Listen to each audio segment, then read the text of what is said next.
What is happening, people, and welcome back to the Scarfy Spurs Talk podcast. Today, I'm joined by four fantastic guests. Two of them would be now. Firstly, Haz, how you doing? Apart from the result, I'm actually doing all right, but I'm still getting stick today, so Yeah. not really that great, actually. No, it could be better, put it that way. But Yeah, thank you very much for coming on. Yeah, absolutely. And Justin, regular on the show, how you doing?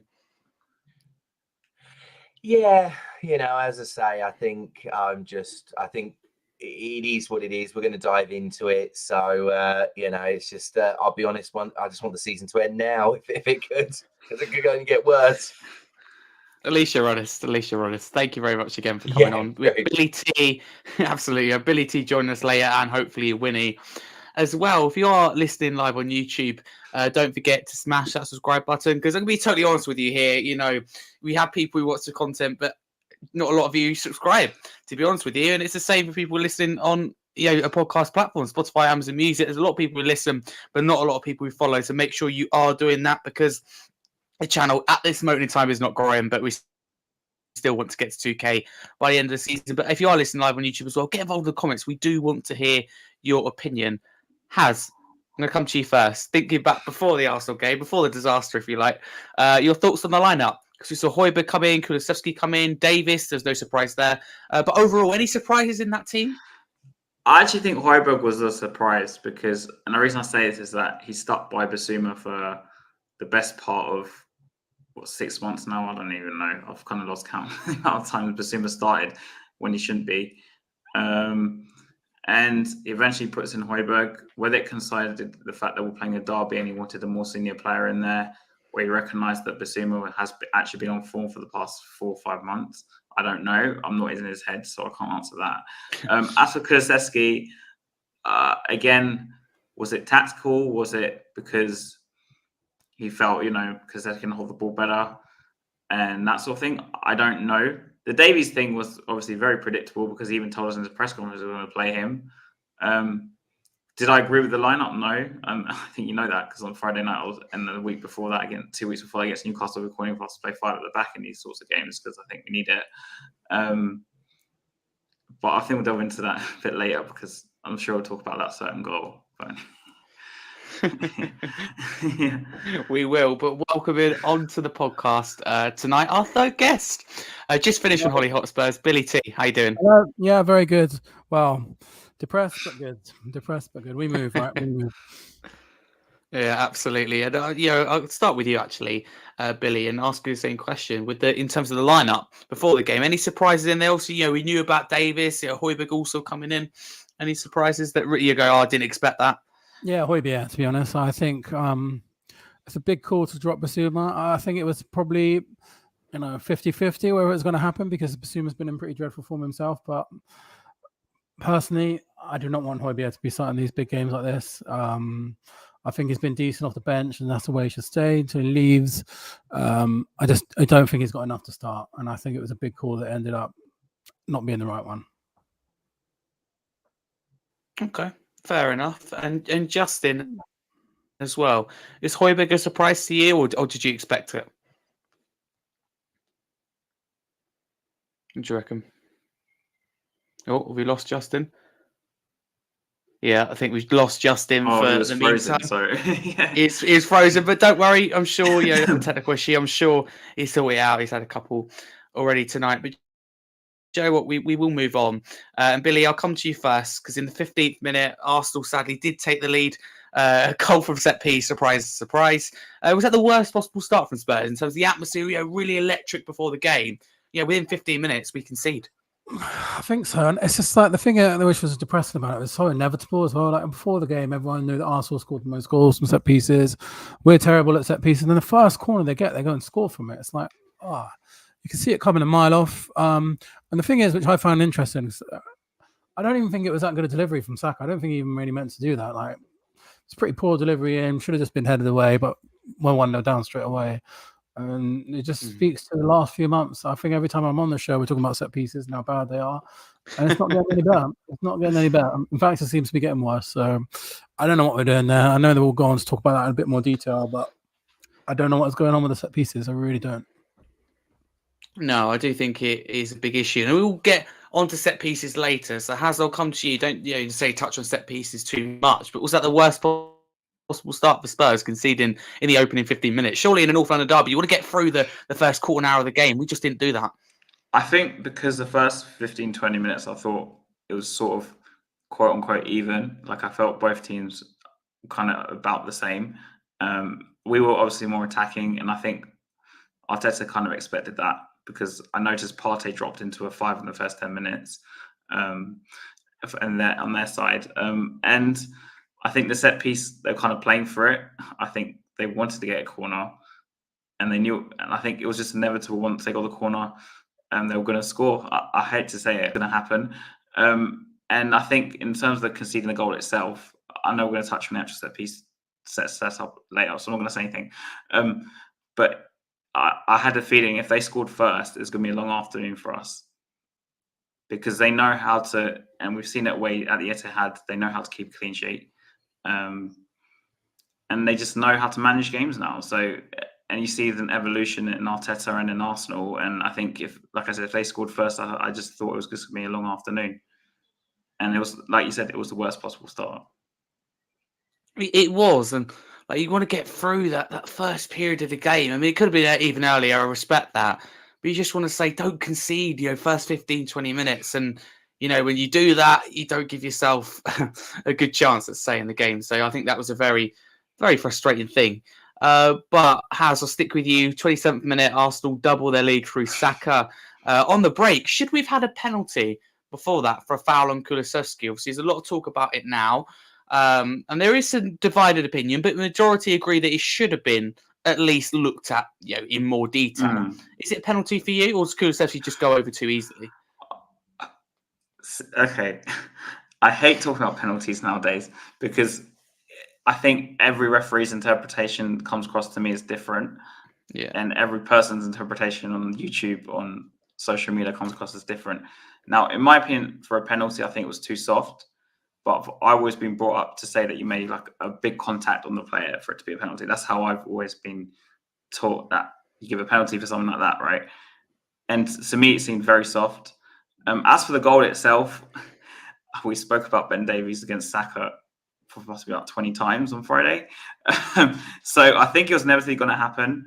And I don't know how much you guys have watched of Arsenal this season, but unfortunately, a lot of my close friends are Arsenal, so I actually tend to watch them a lot on the weekends. Now, they play a lot down the right in general. But also, if you watch Arteta in the game, he was literally directing them to play it on the right. In the first 5 to 10 minutes, I saw them play the ball on the right. Maybe it didn't come off every time, about maybe 4 or 5 times, something like that, towards that area. Because they knew that Saka versus Davies was a mismatch. So for me, the goal was just inevitable. It was just a matter of when, not if. In my opinion, I mean, that's something I disagree, but Davies versus Saka was the biggest mismatch on paper, and it kind of just played out or manifested, as you want to say. It just felt inevitable. Fair enough. To me, anyway. Just yeah, no, I can understand that. That doggy is always going to be a big miss. But Justin, I'll come to you. Arsenal's second goal for you, penalty in Kulusevski, or is it too soft? No, it's a pen. I'm sorry.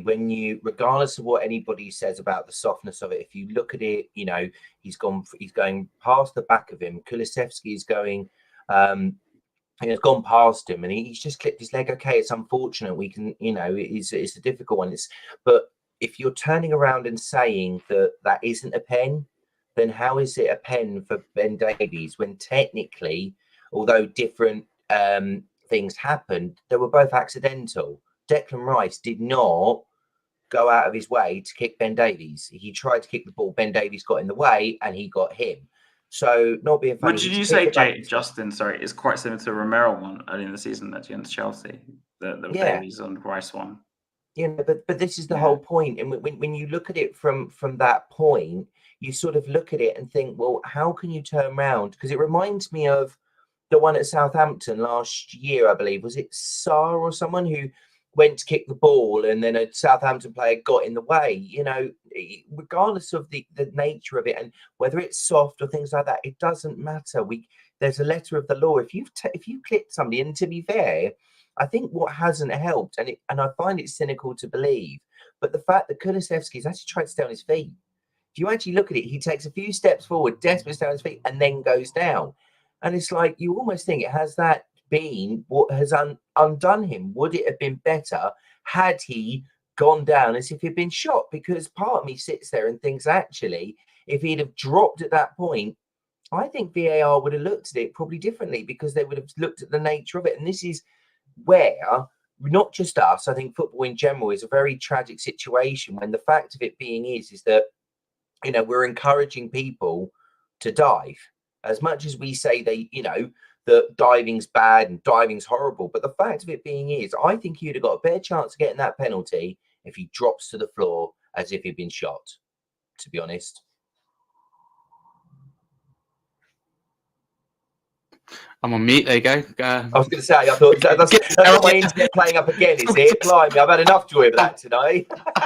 No, this is me this time. Full responsibility for that. I was going to say, Joel agrees with you in the chat on YouTube. He says we get a penalty if Kulusevski goes down straight away. And the problem we've got here 100%. That officials create for themselves is that, because if they give that, then fair enough. Players go, we start on our feet and we get a foul. But you know, we've got evidence, you know, bags of evidence that if you don't go down, you just don't get the decision. You're not going to get the penalty. 9 times out of 10, you don't even get a free kick if it's outside the box either. So that way, that you're encouraging something we don't want in the game in diving. So Billy, where do you stand on that?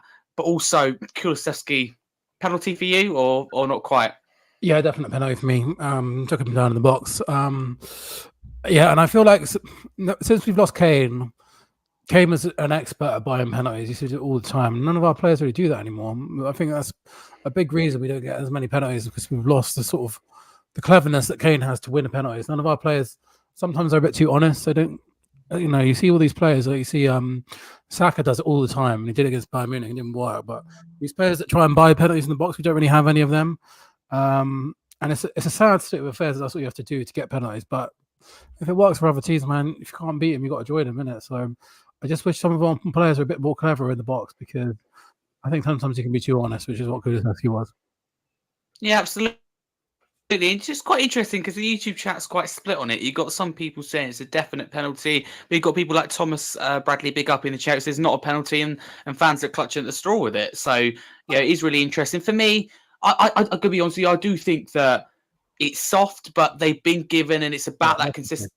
And it's the fact that if Kulusevski does go down, it's a penalty. So therefore, for me, it has to be given, because I don't think there's any difference if you do. Well, shouldn't be any difference anyway if you stay on your feet. We have got a referee, actual pressure referee in the chat. He says, can say it's a penalty, fine, but if it's given against us, most fans go mental. Well, there is that side to it as well. I agree, yeah, keeping the chat. That's what I'm trying to say as well. It's another point. And I agree with that, but those penalties have been given us against us all season. So yeah. So there is that. If it's given to us, it's got to be given against. As simple as that. But it means that everyone plays on a level playing field. 2 penalties. Yeah, definitely. But stay in the chat though, Chris, because we will discuss Michael Oliver VAR. So your input would be greatly appreciated. But we will move on. And Justin, I'll come to you. No, he's an actual referee. Got a lot of experience as well. No. Let us know in the chat, Chris, your experience as well. Don't want to get it wrong. Justin, 31st minute. Johnson replaces the injured Werner. Try and put aside whether you think that Werner's good enough to be in the starting 11, whether we should sign him or not, because we've done that quite a few times. But in the case of getting an injury, it goes from bad to worse at the time for Spurs, doesn't it? A little bit. I mean, you sort of sit there though, but that's the nature of where any club aspiring, as Andrew said, to want to be title challengers, is that if you have an injury, you should have top quality that should still be able to come off the bench to be able to slot in terms of that. So, I mean, we don't know, obviously, as I said, how serious the injury is. We'll just obviously have to, in terms of that, just see how that sort of it plays out, because as much as I'm not sure I think the jury is out on Werner. I think he has sadly probably been our best player on the left this season. I'm not talking about in terms of players that we've got there, but he seems to be the most natural to actually play in that position, which does feel a bit disappointing, really. You would have thought you know, and I think that raised a few questions on Son, because when, you know, we changed it around and, you know, we put Richarlison on and put Son on left, he still wasn't, you know, that good there either. So it is worrying that probably at the moment our best left-sided attacker is injured, but obviously that does then bring up further concerns from there. But we'll have to wait and see. Obviously the Chelsea game, you know, we've got, you know, hopefully it's just a knock and he'll be fine for that. But, you know, the Chelsea game coming up, you know, that's another cup final for them this season. So we're just going to have to wait and see how he goes. My gut feeling will be that he will go with, you know, Son on the left, Johnson on the right, and Richarlison on top. We'll get onto the Chelsea team at the end. We'll get onto that, what you would do. But yeah, no, I totally understand that. But thank you very much, Justin. Billy, I'll come to you. 38th minute, Arsenal go 3-0 up.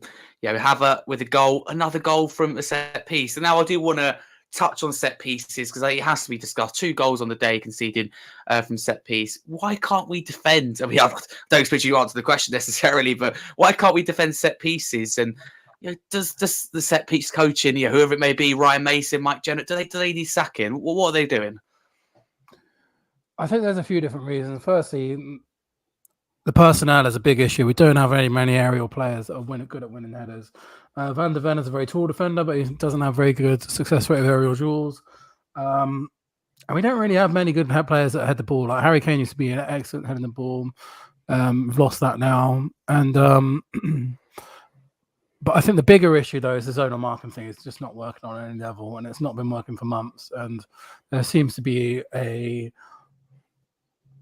no direction whatsoever, no clue whatsoever that they're ever going to go move away from it, which I find puzzling, because if you conceded 5-6 goals like that this season in a row and almost consecutive games, and how can you not change it? It frustrates me. Do you know what really frustrates me? Everyone knew this was going to come. Arsenal, the best set piece team in the league.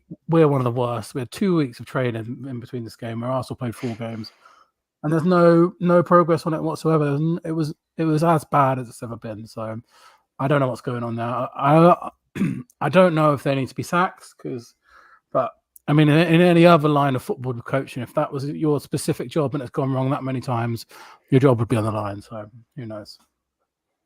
It should be, and I do want to include Ange Postecoglou in terms of the criticism conversation, because you have 2 weeks. Surely you go, for me anyway, you go to the coaching staff, right? This week, you know, we're working on Arsenal's strengths, weaknesses, you know, how we can exploit them, and how we can stop them succeeding with set pieces. Their record is clear. It's the best in the league. You focus on that. We're not good at it. For me, as a manager, it'd be the first thing I do. First thing in terms of the preview for Arsenal, because you know that's the opposition's biggest strength and, you know, your biggest weakness. But, you know, I'm not manager, Ange is, so I'll let him deal with that. But Justin, I want to bring you in on it. Set piece situation, if you like, zonal marking, how frustrating it is for you. And does Ange need to start prioritising set pieces? Because I certainly think so. Yeah. There's no two ways about it. You know, you sort of look at where we're at with these set pieces and the amount of goals that we're conceding, and especially in a game when Arsenal are probably one of the best at set pieces, you know, and we're going to go up against you know, a team on Thursday that have got Cole Palmer, who isn't bad at putting a ball in the box, and on Sunday against Trent Alexander-Arnold. So I can guarantee both of them are sitting there and thinking, this is, my assists are going to go through the roof looking at this. And the crazy part about it is that just, I mean, I watched, I can't remember which, I think it was the one that Højbjerg scored, when they just didn't even watch.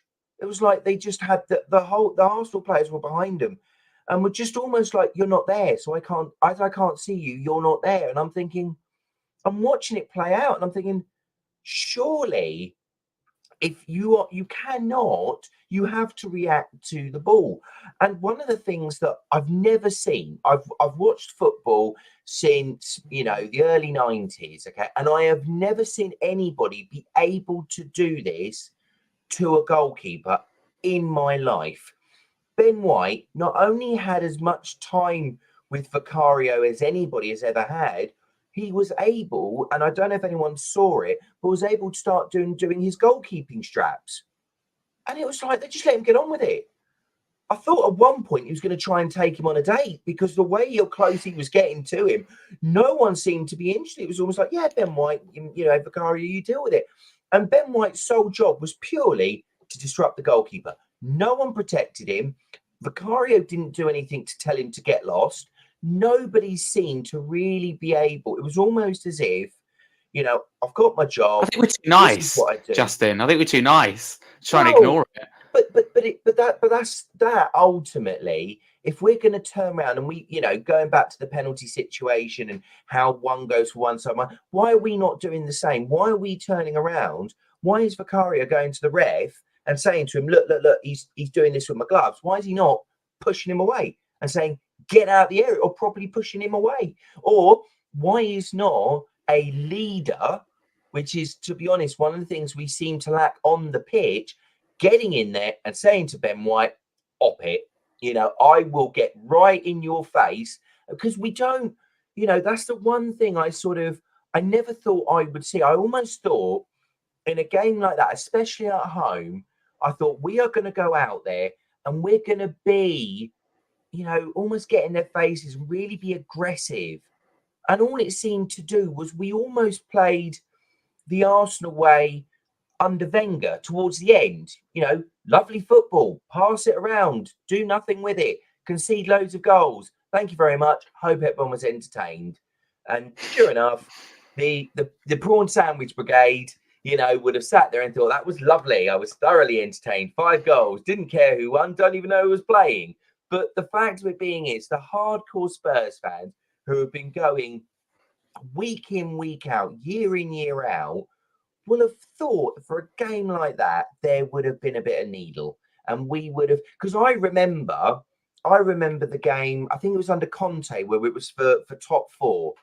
And the club came out and said, we're going to do this. We're going to make this uncomfortable. And the players made it uncomfortable. And everybody fought and and to the point that Rob Holding got himself said, oh, there was none of that.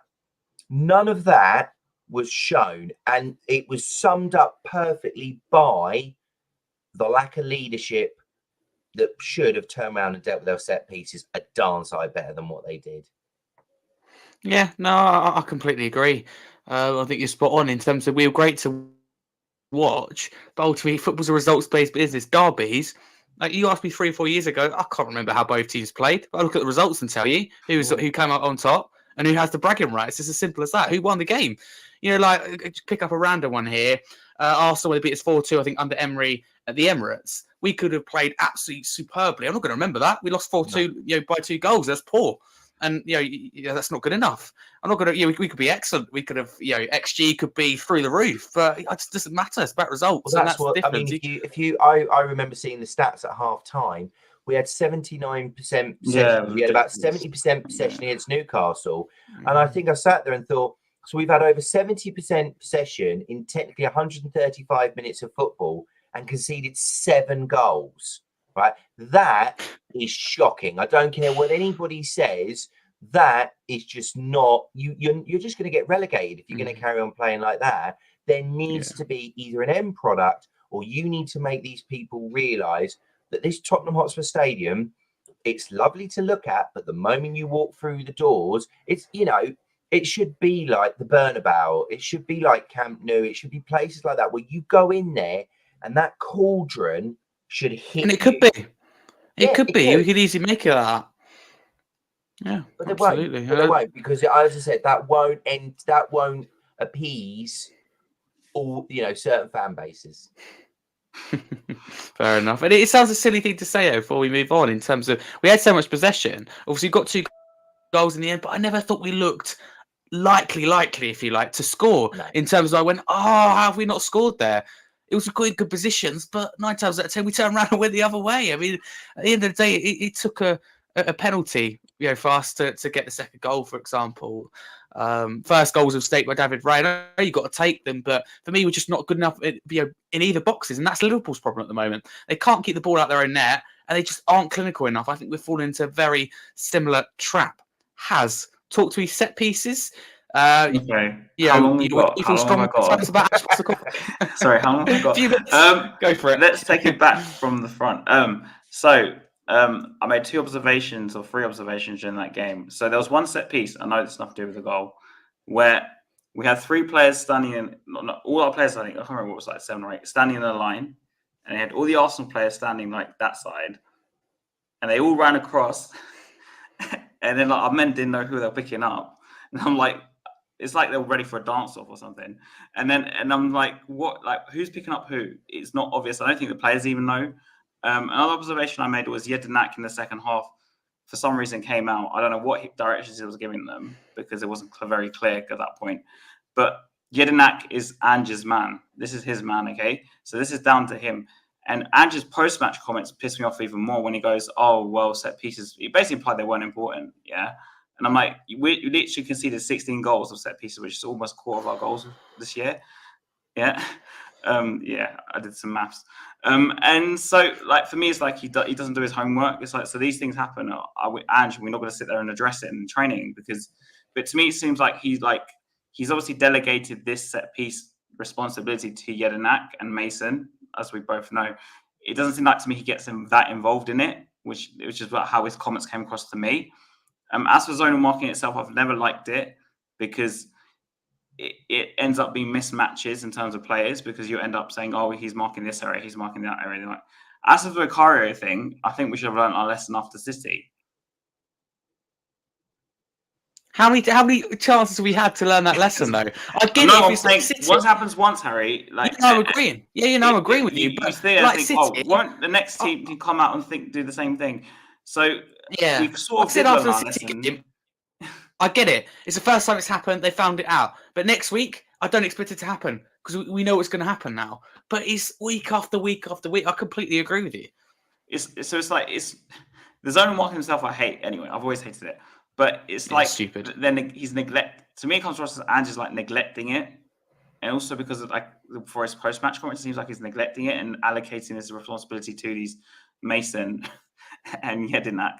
And by the way, Jedinak doesn't have a lot of experience. I was reading, like, it's one of his first big job, if you want to put it that way, in coaching.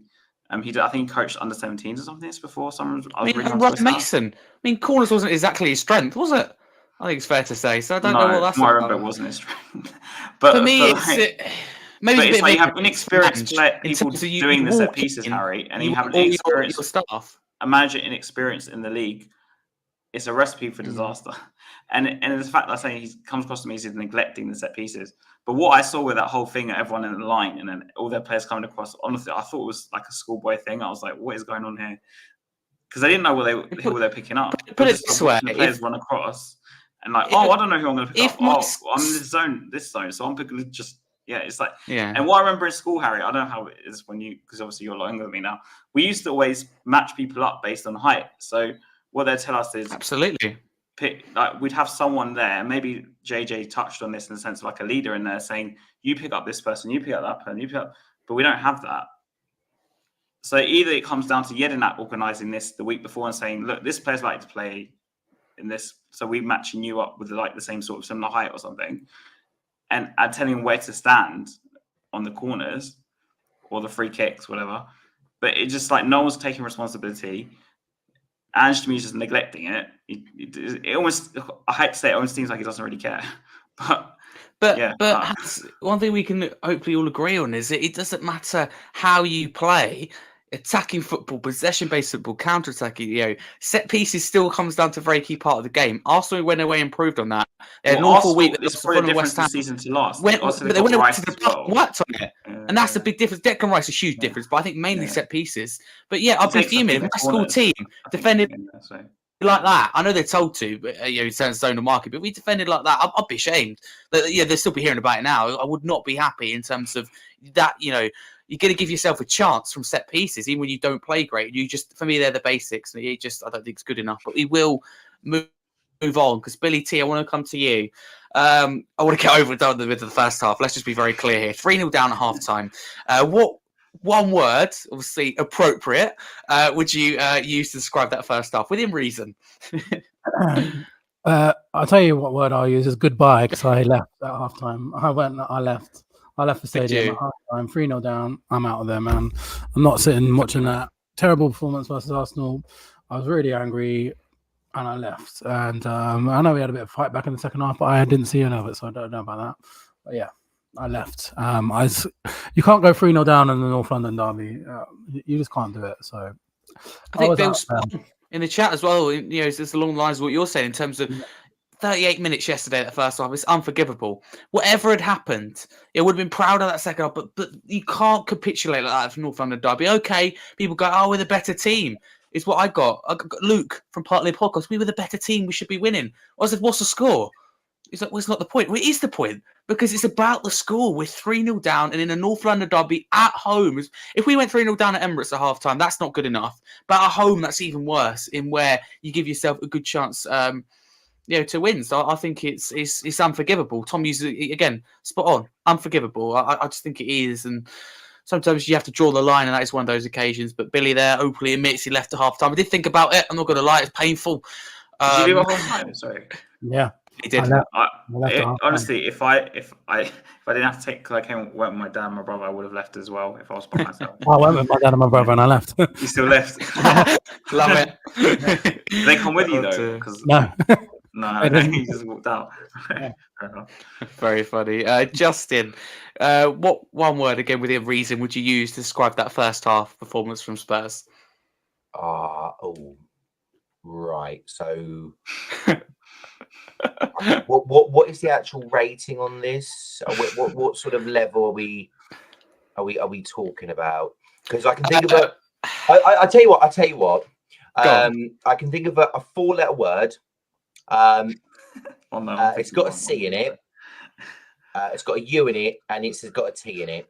And it's not cute. I'll leave it at that. Okay, that's probably the best way. Thank you very much. There you go. I'm trying to keep it as PG as possible. Fair enough. Mine would probably be diabolical, to be honest with you, if I had to pick one. But there could be quite a few. Unforgivable, inexcusable. Because I just felt like... There you go. You answered my question. Absolutely perfect. Billy, I'll come back to you because halftime subs, we saw Bentancur made way for Sarr. Would you make any other changes? Did you understand that? Because some people at the time were frustrated with Bentancur coming off in terms of maybe he could unlock that Arsenal defence. Yeah. I think it had to be done, really. I think it had to be done. And I think the only sub I was thinking of was Richarlison as well. I think he's going to impact the game as soon as he comes on. And a later sub, which I think actually had a more positive effect than it was given time for, was Lo Celso as well. So those are the other two I might make as well, Lo Celso and Richarlison, who are just in better form than Maddison and Son at the moment, witithout a doubt. There's no hiding from that. I think the all-round caliber is a big difference, but form, I think you're absolutely right. And I want to start 11 picks on form. And that's what we say about England with Gareth Southgate. Stop picking your favourites and people that have done okay with you in the past. 2-3 years ago, pick the team based on what form we're seeing. Players like Cole Palmer, they have to be in there. Players like Henderson shouldn't be in there. Gomez, etc. But has half-time substitutions? Would you made 11 changes if you could? But no, jokes aside, what changes would you have made? I mean, as you know, I was calling for Richarlison to actually start the game. So. Where I was sitting, I think people home were pretty much pissed off by the time I said, bring on Richarlison, maybe said about 20 times in the first half after the second goal went in. So I would have definitely brought on Richarlison. I would have actually left Son on, unlike Billy. I would have gone 4-4-2. That's what I would have done. I would have shifted Johnson to the right, Kulusevski onto the left, and I would have played Bentancur with Højbjerg in the middle. That's what I would have done. So Maddison would have had to come off. And I would have played like a flat back four. I would have done inversion, all this crap. Because I think we needed to become a bit more solid, and also at the same time, switching that sort of formation gives you a bit more 1-2s and more attacking options. But Andrew was never going to change the formation. But Richarlison for me had to come on. I would have, again, I said in the preview, I would have started Sarr, but by that point, I mean, unless you're going to play Bentancur with Sarr in the middle in a 4-4-2, I don't know if that's ever happened. But I don't know. I don't know what the issue with Sarr is, because someone told me he had like a niggling back injury or something like that. But then he plays like 45 minutes here and there, so I don't really know. I mean, he's in the first half of the season, arguably was our best player. as you know, you also. I think he's played a lot of minutes for his age. There's a lot of responsibility lying on him. So I think Andrew's looked at that and gone, especially with a back injury. Let's be careful here, because I think Arsenal fell in the trap with Saka in terms of they played him a lot, and he was forever suffering with little knocks, little things. And I think that's what I would have done. Don't want to do the same with Miley. Man United don't want to do the same with Mainu in terms of they're ready, but you just don't want to. Then look at, for me, Tanganga. I think it's a perfect example. Played so much minutes under Mourinho because he done so well that debut. Played left back, played centre back, played everywhere. As a utility player, always in that team. It was just where he was probably in the end one of the first names on the team sheet. But the fun thing was, it was like a game in the end. Where's he going to play? Watford was left back. That was a surprise. Right back, wing back, left centre back, right centre back.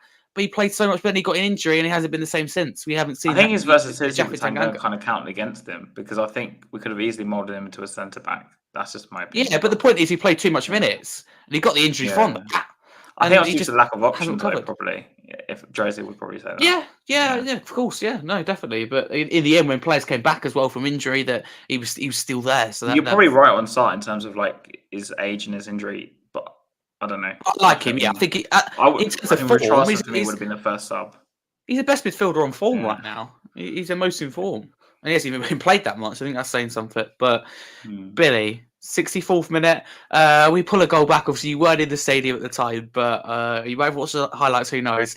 Romero capitalised on David Raya's mistake. We know Raya has a mistake in his game. It was just, will he make it in a big game? Can we force it? So at the time, whether you saw it, etc., like notification, if you like.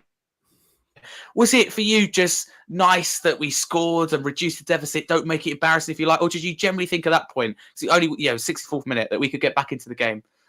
Yeah, I'm thinking of your four-letter word of CUT. I guess it must be Cootie, because he was unbelievable in the second half, wasn't he? He was. I think he was our only player that really, thank you. Really came away with it. I was trying to say that at the time as well. He's the only player that came away with any credit, I think. So that's a real sort of captain's performance. From one of our vice captains, and he basically, it was a really, from what I gather from the highlights anyway, it looks like is that he basically tried to win the game himself, like almost single-handedly. He had a few chances, didn't he? He was running up the pitch, marauding up the pitch. He stepped up. The only one. Yeah, and and as Aaron said after the game, why can't more of our other players do that as well?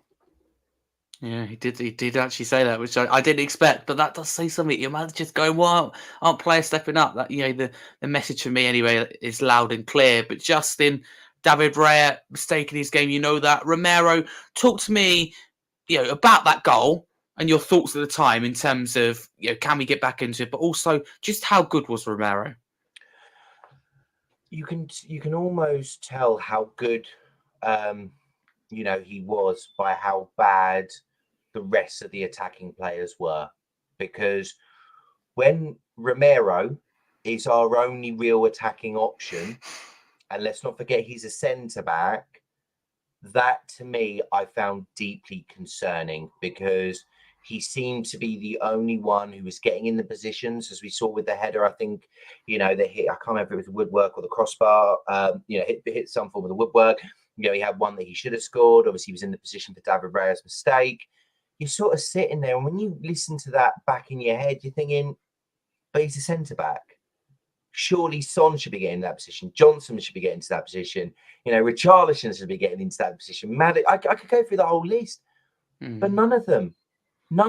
And even when we got the penalty, right, there wasn't a feeling that, right, we're going to really win this game, because all that we did was huffed and puffed pretty much outside the box. And then as soon as we got anywhere near it, oh no, we don't know what to do. Or Arsenal were a lot cleverer and just managed the game better at that point. To me, I just felt like it was so disappointing that, he was brilliant. He was, and rightly so. I think as a Spurs player was man match, because I don't think he was really at fault too much for what sort of went wrong. I think we could pretty much say a lot of it was, obviously Højbjerg for the goal, and then obviously Ben Davies got turned over and things like that. So I don't think he put a lot wrong, but when he is kind of having to do almost three jobs, he's having to be the centre back, the attacking midfielder, and he's having to be the striker. you are sitting there and thinking, well, I don't mean to sound rude here, but what on earth are the rest of you doing? Because I'll be honest, I didn't see anybody else looking like they were going to score, and that I found as positive for him. And I found it really interesting what Ange said, because I think he took a shot at some of those players, because he was asked about Romero, and he said how brilliant he was and how he wished he had some of that fight in some of the other players. So I think that was said to some of those players, that either you are now, and I'm really hoping that was basically in a polite way to say you're fighting for your career, you're fighting for your future at this football And it club. sounded that way. Because to me, that was him basically saying, I'm sorry, but there is probably a handful of these players that I can feel comfortable will go out there and deliver me a performance, and not just any performance, but in a North London derby, when one Tottenham player, right, gives it all, that to me shows that there are players at this football club who shouldn't be here anymore, because I just don't feel that if you can't rise to the occasion, and it was, as I said, another thing that was interesting when he turned around and said, I don't want players who just want to be here for the Champions League. I want players who want to be here for this football club. I think there are players there that don't want to be there for the football club. Will probably only want to be there if there's Champions League football. And I really do feel. Any in particular, Justin? I would possibly say, you're looking at. I mean, obviously, it's quite interesting that we've seen in terms of, Basuma drop off. Højbjerg not be good enough. I think there's question marks. I certainly don't think he should be dropped. I think question marks need to be made about Maddison, because he's not been the player that he was at the beginning of the season.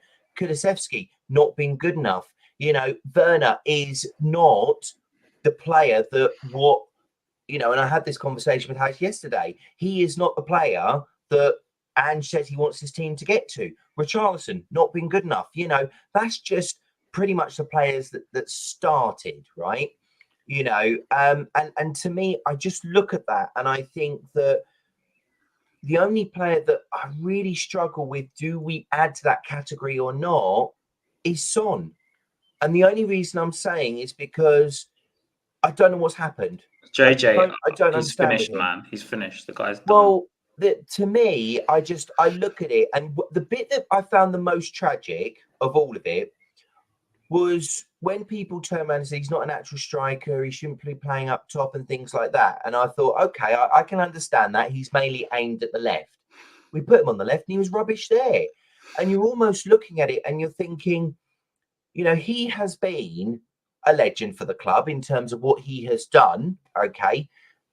But I think there are questions that do have to start be asking about this. But Justin, earlier in the season when we played him on the left and Richarlison was in the middle, everyone was calling for Son to play in the middle. And now, I'm not saying you, by the way, it's not tackle you, but now you're telling me you can't play in the middle. Let's play him on the left. No, you misunderstood what I said. I said we played him on the left and he wasn't good enough. I'm not saying some people are saying to move him to left, right? Well, no, the same people are telling me from the left to put him in the middle earlier in the season. But this is what I'm referring to. Is that people are saying, and to be fair, I've said both. At the beginning of the season, he was up top and he done well when Richarlison was injured. He played left, he was doing all right. But for some reason, we're seeing a guy who can't seem to do either at the moment. And you do have to start questioning at what point do we turn around? And I think it will only be if the Saudis come in. I think if the Saudis come in and they make an astronomical offer, I don't see how Tottenham turn it down. I think they will, because they'll think of the Korean fan base, because, as I say, exactly what Has did there. It's about the money. He brings those people in. But again, if they are going to back Ange, because I think that as I said yesterday, it's a challenge to the board with what he said. Mirrors need to be looked at, because I do believe certain players there need to go. On Son, the problem is, before you just said, and let's not get you, so we made him the club captain. We did. So now he becomes almost undroppable. I mean, I've not seen him being dropped at all this season. No, but then that has been let's be honest, that's been a Tottenham trait for years. Players not good enough, but names. I know, but by making him the captain, there's the consequence. But this will then, and I think this will be very interesting, because if Ange is brave enough, and that's what a top class manager does. If somebody isn't good enough, or someone is not performing, or is not at that level anymore, then they make the brutal decisions to turn around and say they need to be moved on. And maybe it might be a season early. I don't know. Okay, he's had half a bad season, but do we then give him another season to try? But Justin, he was bad last season under Conte as well. To be fair, most of them were on that. I know, but the Son was considered one of our bigger, better players. So I think the declines were starting from last season. I think and that's why I think the debate. I think the question papered over the cracks this season with his tap-ins and whatever easy goals. And then I think now people are starting to work up to the fact that this guy, because for me, I've said this to Harry before the show. He doesn't have enough presence for out front, and he got absolutely bullied by Gabriel and Saliba. I don't think he has enough pace to play on the wing anymore. So where do you put him? I would keep him if we're forced to keep him. I use him as an impact sub. That's just my take on it. But and it's not saying again he gets. So you wouldn't sell him. You wouldn't sell him. You'd use him as an impact sub. Stay because, as Justin alluded to, Spurs tend to keep these players. Would there be a price? Would there be a price, Son? I didn't even sell him for like 30 million. But anyway. Saudi, no, you wouldn't sell it for that. I think 100 to Saudi, and I think that's where the market comes in. As with all due respect, you made an opinion about Son that's quite bold. He's just going to get worse. He's just going to get worse. His age is against him. That's disrespectful. No, his age is against him, Harry. He's 30. Or was it 33 almost? His age is against him. He's only going to get worse. If you think this is bad, Harry, do you think this is bad? It's going to get even worse next season. I'm just saying because his age. Because as we try and explain to you earlier, like 2 weeks ago, I think we can easily get 95 for him. We saw what happened when Bell came back. Jose wouldn't play him, use him as a sub because he knew he didn't have the same pace he had before. So use him sparingly in 30 minutes here and there. He maybe start him in the cup game because he knew he didn't have. It's not the old Bale where you get the ball, skin like 3 players. Son, unfortunately, like I alluded to, his pace 30 million is not a lot. This is due to his age, Harry. It's not due to his ability. It's his age. If Saudi come in. Let's be honest. Let's be brutally honest. He goes anywhere, it's to Saudi. That is where he goes. Nowhere else. I think he will want to though, because I think that I can't see him. I don't think he wants to go to Saudi. I don't think he's money motivated. I don't know if but the problem being is, I mean, because we're talking about different numbers and things like that. There's one thing that did say, which I really do think needs to be sort of addressed in this. Let's be honest, right? He brings in, as good or bad or as anything as we can say, we can all argue that to the cows come home. The one thing he does bring in is money. He brings a lot of money to the football club.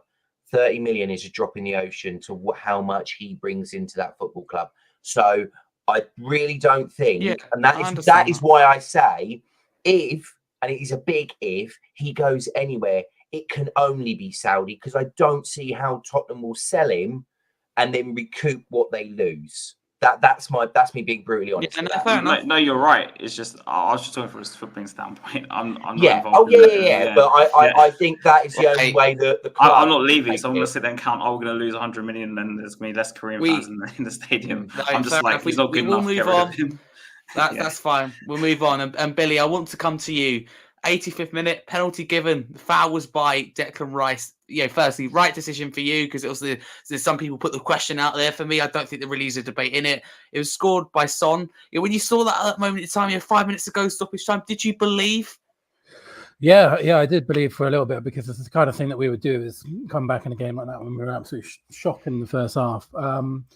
On the decision, though, what on earth was Michael Oliver doing there? He was right in front of it and he didn't give it. Like that. He could be any closer, could he, if he tried? Yeah, it's an absolute disgrace. Like, he was right. That is as bad officiating as you're going to see. A very bad bunch this year. That was terrible. Yeah. Our second penalty of the season only. 2 goals from Son from 2 penalties. We don't really get them anymore, so when we do, it's nice. But I think 5 or 6 minutes of normal time plus stoppage time left. You got to back us to get back into that game, and sadly we couldn't get it done. I was hoping Vicario might score from a corner, but it wasn't to be. But it's just the same old story. Too little, too late. Too little, too as late. well. I felt proper guilty. I think that's a thing with us this year. Sometimes when we go behind and then we start playing again, it's like, why don't we come out the traps like that as well? What we want. Because we keep saying it, all fans saying it, like Luton, Nottingham Forest, it's okay, playing well for a half. You could get the job done against those teams. But we say top 3, that won't happen, and Arsenal proved that. The game was done. Whatever you like it or not, it was done by half time because they punished us. We weren't good enough. Okay, yeah, we passed the ball around. Did we ever look like scoring? No. Could they score more? Yeah, probably. Vicario probably kept us in the game. So that's the way I look at it. XG, okay, maybe Arsenal, wasn't through the roof. But for me, still, that lead was no surprise in terms of what I'd seen in that first half. We just weren't good enough in either box. It's as simple as that. Justin, correct decision for you. What is Michael Oliver doing? We'll get onto his individual performance a little bit later, refereeing a VAR. But Son scores again. Did you believe at that point? For about 2 minutes. Probably for about 2 minutes. The moment that I saw Groundhog Day, which was just passing that ball round really nicely, not trying to show real urgency or things like that, I thought, yeah, we might as well just call it now, because you're feeding false hope. At the end of the day, if you are serious, and as we talked about at the beginning of this, if you're serious about winning this game and taking it to them, you've got to be aggressive, especially at that point. The place was rocking. The fans were on your side. You go at them. You get in their faces. I think, we saw it with Richarlison when he bumped into, was it Gabriel and what have you? It was about the only bit of aggression we saw in the whole 90 minutes from anybody, So to me, I sort of sat there and felt like the moment I just saw tippy-tappy football again, I thought, we could play for another 20 minutes. We ain't going to score. And to be fair, we only scored because of a mistake by Declan Rice, which is a harsh one. But in terms of Michael Oliver, when he is staring straight at it, I didn't get it. I don't. One of the things that I really find bewildering with these things is when, and I think it is a case that too many times people do use VAR, referees use VAR as an excuse to go, I don't have to make this decision. I'll let someone else make it for me. I'm not sure. So I'm not going to go with my instinct. I'm going to let VAR tell me, and VAR will give me an extra decision. And I think that's what we're seeing. I think too many times now we're seeing it and I wouldn't be surprised if that was the same with the Kulusevski one, where it was a case of, I think it might be, but I don't want to give it. I'll let VAR, because VAR's only going to overturn it if it's clear and obvious. And that is the problem now. Unless VAR sees it's clear and obvious, they're not going to, get involved, which is what they're meant to do. But the fact of it being is I think it was weak refereeing, to be honest. But the thing is, for me, we're seeing more clear and obvious things missed with VAR than before. I don't know, it's a general decision, but clear and obvious. I'll never forget. It's one of the first games of the season, Man United Wolves, where Onana took out 2 Wolves players, clattered them in the floor. They're probably both concussed. VAR deemed that as not foul. I looked at that point and went, "What? That's absolutely insane. That's a rugby tackle. Yeah, but you'd be whatever it is, yellow card. You'd be off, or whatever it is in rugby." If you go by the Everton Nottingham Forest game recently, where I think at least 2 of the 3 that they were complaining about should have been. I think all 3 were. I think one I wasn't so sure on, but the penalty one, which I thought was quite funny, the penalty or the handball that wasn't given yet, like 2 hours later in an FA Cup semi-final, was given. And I'm sitting there and I'm thinking, but hang on a minute, what's the difference? Same thing. And that's the problem. VAR doesn't have a set amount of rules. It's down to interpretation, and it needs to be clear that this is where it is and this is what needs to happen, because otherwise I think VAR are so wrong about, so worried about making the wrong decision, not making the wrong decision, that they spend so long over it. Then fans get frustrated. So that's a continuous cycle. For me, I only really want to see clear and obvious things checked. There should be a time. I've always said there should be a timer. It should be a minimum 2 minutes. If you can't make that decision in 2 minutes, it's not clear and obvious. I don't care what anybody else says about this and the other. Whatever side it goes, if it's an Arsenal, would have gone, okay, it's not clear and obvious, it's tight. It's one of those things. Get on with it. I would say if it went the other way, it just is what it is. But if it's clear and obvious, like your Diaz against Tottenham, you want to be see that overtone, which it wasn't. So what is the point? I mean, yeah, exactly. I can't. It's just I can't get my head around it. Before we move on, Haz, for you, might as well talk about Michael Oliver altogether. What were your thoughts on his performance and the penalty itself? Oh, you mean the Son one? Yes. Yeah. So it And was we a penalty. as well. I mean, Do you believe we get back into it? yeah, because you're gonna ask me. Well, okay, if we scored that 10 minutes earlier, that's a no. I would have said yes, but we scored on the 87th minute, so for me that was a no. I think too little, too late was definitely the phrase I should have used. But yeah, as Michael Oliver, I don't know if you guys saw, but he had like a history of giving decisions against us. I don't know if you guys read about that before, and so yeah, no, I haven't actually. So there is an argument that he wasn't giving us anything, but I think the refereeing and the VAR has been an absolute. I can't use the word. An absolute mess. An absolute mess all across the board in every game I've watched this season. I think, when VAR happens in the stadium now, Harry, I go to the toilet for 5 minutes and I come back because I can't be asked to sit there and watch. I'm just so fed up. Because after the Chelsea, like communication to the fans. That's what we can't see. No, but this is why I go. I'm like, you knew Van Ven was onside or offside. We didn't have a clue. Only after wait for the highlights to be released by Sky on the Sky Sport Premier League page on YouTube. Then I found out actually how tight it was, and I was fuming. We couldn't see. You couldn't see on the screen. It's so zoomed out, and it's gone within 2 seconds. I think VAR's created more problems than it's caused solutions, and I say this because I think in VAR itself, it's like it picks and chooses which decisions to make. There's not like a sort of level of decision where it's like, okay, VAR just deals with red cards, it deals with penalties, it deals with it seems to be they'll check stuff. I don't where it's like getting involved with free kicks or yellow cards. That is just ridiculous. No, but I'm saying, down what I'm trying to tell you is it's like they pick and choose which things to do. Yeah, it's not consistent. So it's like I don't understand. Like when I'm talking about at a certain level, it's like they say, say the FA announced. I don't know who does VAR, but VAR will only address say red cards or like really big challenges, penalty decisions, and like a list of things. I'd be like, okay, now I understand when I'm in the stadium what VAR's going to check. Okay, but now I'm in the stadium, I'm like, are they going to check this? Are they going to check that? Oh, they didn't check this, but they checked that. So why did they not check? Do you know what I'm trying to say, right?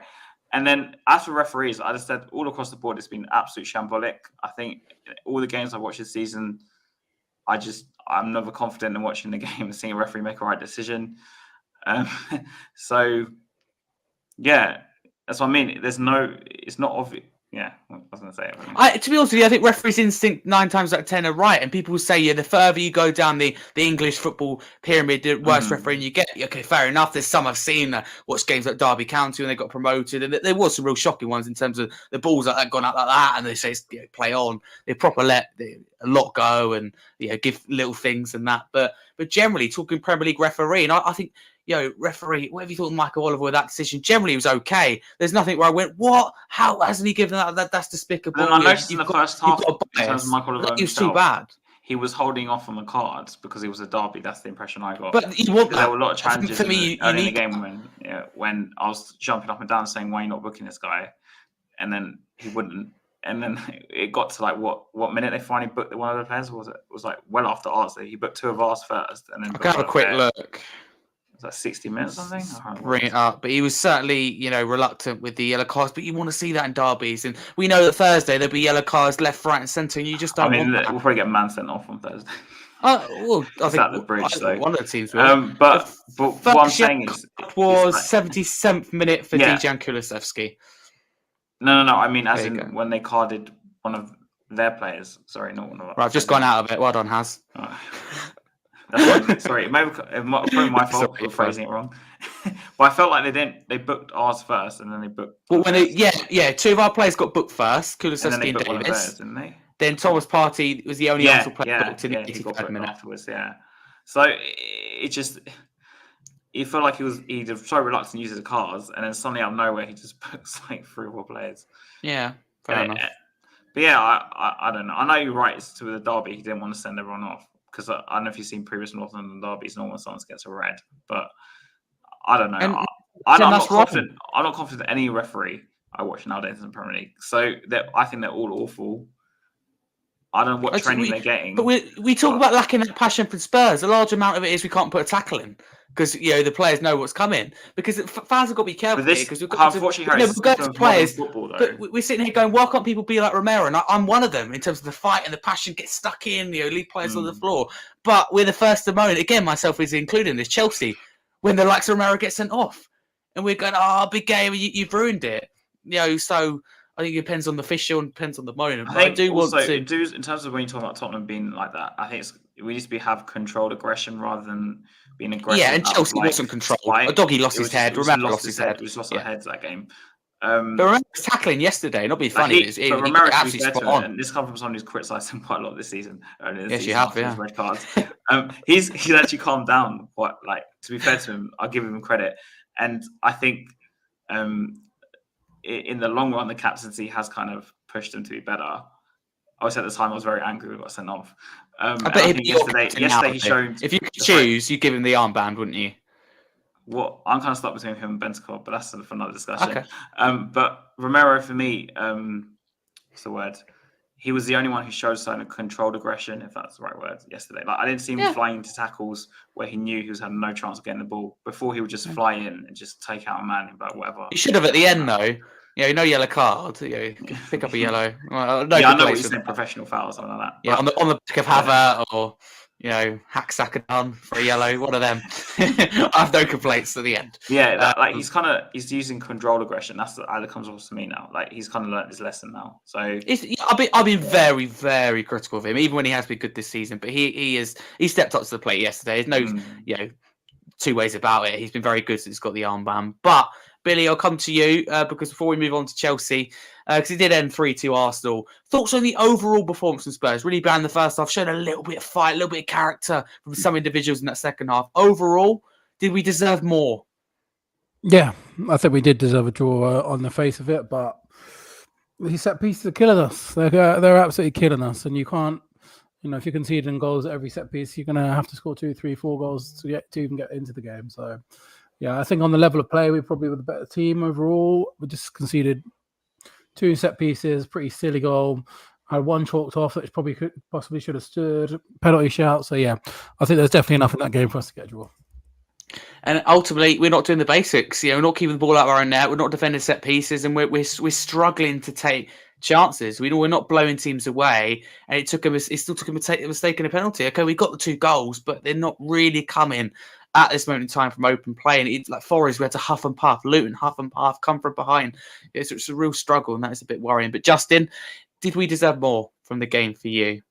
No, I don't. To be honest, I think if you look at it, really, our 2 chances came from the mistake by Raya and the penalty. I don't think that we had lots of possession, and we did all the passing around, everything else like that. But we were played, and this is where the difference comes into it. Arsenal knew what we were going to do, like Newcastle did, played a certain way, picked us off, got their goals. Game was done at that point. Yeah, okay, we got it to 3-2, but not at any point did I think we were going to put it back, nor did I feel like it would have been just. I think, to be fair, the only grace that we did get was the fact that it was 3-2 rather than 3-0, because I think it would have been fair if it had been 3-0, because I don't think we deserved anything from it. No, fair enough. Because part of me wants to go, we did well done. We showed a bit of resilience, but I think Arsenal really sat back and they gave us a chance and made. Well, it's still a mistake from Rice. He's late, and Raya, that's a clear mistake. So I want to give us credit, and I hate being negative, but ultimately we didn't really, for me, show up in a big game, and North London derby only happens twice a year. That's I find quite frustrating. So yeah, there we go. I think I just find it really, really annoying, but it is what it is. We've got to move on. I'll come to you actually, because before we get to Chelsea, one thing I do want to touch on, and it's maybe a bit of a random one, but I noticed myself, and I wrote it down when I was at the game. There's a lot on half and half scarves. You see some generally, but for a North London derby, obviously be within reason what you're going to say. Yeah. For me, I'm not going to say I'm not one of those abolish them, because I think Champions League, I'd want one if we get in the Champions League. It's a memory. You don't know when you're next going to be in it. So let's say we played Juventus or AC Milan or Barcelona, Real Madrid, the Champions League, especially when you're younger. Like my brother went, he'd want to get a scarf to remember the moment and look back and go, look, this is my first Champions League game, etc. And I love that. But for North London derby, I mean, really? I'm going to disagree with you here, Harry. I want them abolished personally, and I think I know there shouldn't be fans like this in the ground, but only neutral fans should be allowed to wear these scarves. Whether you can monitor them or I don't know, but how can you do that? I would never in my life buy a half scarf. What team you support? It's not going to work. It's not going to work, is it? But what I'm saying is, to me, they come across, in my opinion, for example, if I went to Milan versus Inter in the San Siro, right, just on like a day trip, I'd want to buy a half scarf there because that's like a memorabilia to me. But if I was one of those teams, but that's a derby. Not in a million years. Is it the same? Would I buy the half and half scarf in that stadium, right? But maybe it was tourists though, Has. Yesterday getting half and half scarves. The same as you would have done for the derby between Milan. But were they neutral fans or not? That's the question. Who knows? I saw quite a few. If they weren't neutral fans, then I don't know what they were doing. But yeah. I've been honest with you, I saw a couple of hundred.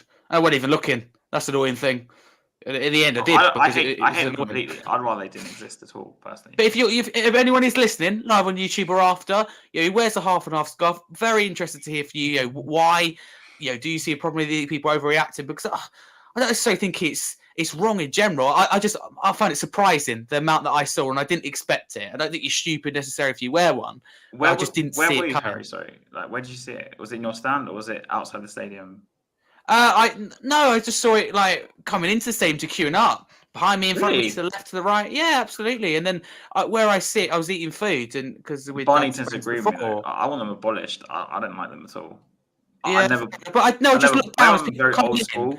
An hour and a half for kickoff, and there's so many people with them, and when the camera zoomed in as well on Sky, if you watch the highlights, there's quite a few visible. Have you seen that picture of that guy wearing a Sun shirt and an Arsenal shirt underneath? Yeah. What do you think of that? I don't even know how that guy got into the stadium personally. But it's also quite. I'm going to leave it at that. Okay. There's a couple of Arsenal fans in the Spurs home end. There's quite a bit of trouble as well. I just don't know how they. I heard about that actually because someone told me on WhatsApp. I witnessed it. Oh really? Oh, okay. Justin, talk to me. Half and half scarf. So they, do you think people are overreacting? Do they annoy you? Go for it. I think for big, Champions League games or things like that, where it is special and you are going for something like that, that's fine. But in a North London derby, no. There are certain things you can do, and that is a total no. Simple as that. Yeah. No, fair enough. I suppose there is a side to it in terms of if I went to go and watch the El Clasico, for example, as has said that the Milan derby, I would probably want to get one in that respect. But I think in terms of England, as far as we're concerned, I think that's where we've got the half and half scarf problem. I think they should go in the Premier League, to be honest with you. But I don't think it's going to happen. But Justin, I know you have to jump, so thank you very much for giving me your time this evening. Where can people find you? Generally on Twitter, or they can find me here, or they can find me on Spurs Kings TV, making sure that I'm giving somebody grief or whatever I may be, whether my opinions are right or as somebody put out, did I actually try and encourage people to support other clubs? Yeah, I remember. I think I went down like a lead balloon, but yeah, either here or one of those then. But yeah, thank you so much for having us on. Good to catch up with you guys, and I'll see you again soon. All right. Yeah, see you soon. Thank you very much. All the best, Justin. Thank you. Billy, half and half scarves. Did you do you see any yesterday? I didn't, luckily, because I wasn't looking for them either, and I think they should be abolished, and I think anyone wearing one should be arrested. So that's my take on it. I go a step further than abolish them, and I make them an arrestable offence. Any game, whatever it is, get rid of them. I like you say how it is. It's me trying to be very careful, but you just say how it is. So there you go. You found it from Billy. Buy two scarves if you're that bothered about it. Tie them together. Do it yourself. Yeah, But if you're a Spurs or Arsenal fan, I just don't get it. And does anyone know when they actually started? Because I remember when I was a kid going to games in the 90s and 2000s, I never saw any half scarves. Does anyone know when it started? Must be to commemorate big games, but then it's sort of gone into just every game now. Yeah. Hardly anyone with Spurs scarves yesterday. Yeah. I couldn't believe what I was seeing. I also wanted to take a picture. I was like, what's this about? There were so many. They try and sell them for like Tottenham Luton. Like, who's buying that? The Tottenham But they Luton. walk up to you and try to get you to sell them. I'm like, no thanks. Go away. Back off. No thanks. If I wanted one, I'll come and find you. Come up to me. We will move on to Chelsea. Billy, I will stay with you. Oh, next game. I don't know about you, but I'm not looking forward to it. I know Chelsea aren't fantastic, but you just know how it's going to go at Stamford Bridge for me anyway. So, how are you feeling ahead of the game? And talk me through your lineup. Would there be any changes in there for you? There would definitely be some changes. I would probably bring Lo Celso into the team for Maddison. I would start Richarlison and I'd play Johnson and Son as a front three of Richarlison. Or I might play Kulusevski in the 10 role, depending on. I've been on 50-50 on him and Gio at the moment. I thought Gio played pretty well when he came on. And then I play Sarr and I play Bentancur as well. So, yeah, I don't know, man. I'm not really feeling very confident about it. I would have done this time last week, but that Arsenal game's kind of deflated me a little bit. But you just know Chelsea, it's their biggest game of the season. They're going to step it up. You know that's going to happen. Arsenal, West Ham, Chelsea, they always do it against us. And they're going to step it up. So it's going to be tough. We should beat them, really, because they're rubbish. Like Arsenal beat them 5-0. There's no reason why we can't turn them over. But you just know that this is the game that the Chelsea fans have been waiting for all season. And it's going to be big for them. So I don't know. Don't know, man. No, fair enough. With my team, I'm going to be brutally honest. I wasn't happy with what I saw, at the game. So I would make 3 or 4 changes, to be honest with you. I've got in here. I'd keep the back line the same, but scrap inverted fullbacks. I would keep Højbjerg as a 6. I do think he offers protection. I don't think it's his kind of game Sunday in terms of we're playing pretty football. Then against Chelsea, just grind out result. Get a goal, sit behind it, sit on it. I don't care if it's ugly or not. I just want the win. Simple as that. We could play great and lose 3-0 and you don't hear the end of it. But Joe, I don't care how we play. 10% possession, as long as we get the victory or get the result we're after. Midfield is where I change things, and I haven't been a huge fan of Lo Celso. I never really understood why we signed him or the hype in his first season, but I will put him in there. Maddison's not performing. I'm someone who's all for, if you're not playing well, you're not in the team. So Maddison would be dropped. Bentancur will be on the bench. Sarr will come in as well. So that's his Bissouma, Bentancur, Maddison all on the bench. Then front 3. Here's where it gets interesting. Richarlison would be the number 9. Johnson would be on the right and Kulusevski be on the left. So that's his Son out of the team. So Son and Maddison both benched. So that's quite bold. But at the end of the day, neither of them are good enough. And we look up to them. And I just think that benching them, that sets the tone, especially someone like Son, who has, I think, an incredible... Harry, I don't think he's going to bench He's an incredible athlete, Son. And I love his attitude. I love the way he speaks, even after the game. All jokes aside, because there's been a lot of Son criticism tonight, and that's fine. But credit where credit's due. He presses, he works really, really hard. And if he's benched, he'll respond to that. Maddison, you don't know. You could throw the toys out his pram, he could come back stronger. But Son, it's not even a question. He'll come back stronger. How strong? I don't know. Harry, that when we benched him last season, do you remember? He came on and scored a hat-trick, didn't he, I think, or something? Yeah, in one game, wasn't it? Yeah. Leicester, was it? I want to say. Leicester. Was it Leicester? Yeah. He came on and scored a hat-trick. We beat them 5-2 or something, I think, and he came on and scored a hat-trick. Yeah. Yeah, I wasn't at that one, but I do remember it. Yeah, he came on. Cracking goals as well. Yeah. But lineup, how you feeling as well? Well, yeah, I was not after that defeat. I'm going to be realistic because Son is going to play regardless of what we say. So, what would you do? This is your lineup. What would you do? Okay, it's not Ange.